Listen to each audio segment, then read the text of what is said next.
Good evening সবাইকে। গরমে সবার কি অবস্থা? আমার তো খুব হালত খারাপ, খুব কিচ্ছু ভালো লাগছে না, মানে গরমে আর ভালোই লাগছে না।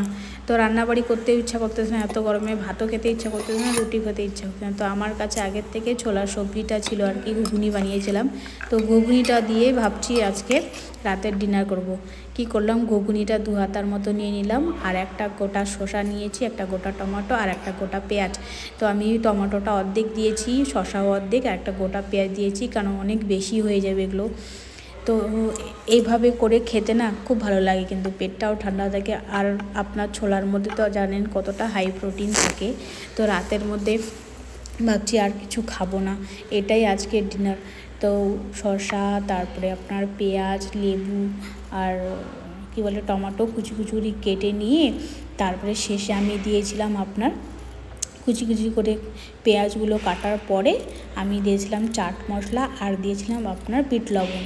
বিট লবণ বলতে পারেন, কালো লবণ বলতে পারেন। তো ওটা দিয়ে ভালো করে মেখে নিয়ে যা খেয়েছি না, কি বলবো, আমার কিন্তু এভাবে খেতে খুব ভালো লাগে। আমি আপনাদের সাথে শেয়ার করি না, তো ভাবলাম চলো আপনাদের সাথে শেয়ার। এটা কিন্তু অনেকেই খায়, বিশেষ করে সকালে অনেকে দই দিয়েও খায়। এটা দই দিয়ে আপনার পেঁয়াজ, টমেটো, শসা দিয়ে, অনেকে ডালিমও দেয়। শসাটা মানে পেঁয়াজটা দেয় না, ডালিম দেয়, সব দিয়ে খায়, কিন্তু ভালোও লাগে কিন্তু খেতে। অনেকে তো ব্রেকফাস্টেও খায় এটা, কিন্তু আমার তো ছোলা সবজিটা ছিল, তো নষ্ট হবে, কি করব।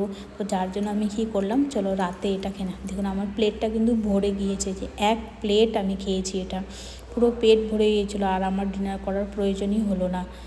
তো আমার এই ভিডিওটা, ব্লগটা তোমাদের কেমন লাগেছে অবশ্যই কমেন্টে জানিও। আর আমার মতো কারা কারা এরকম এইভাবে ছোলা সবজি খেতে ভালোবাসো অবশ্যই জানিও। আজকে এ পর্যন্ত, টাটা, বাই বাই, শুভরাত্রি।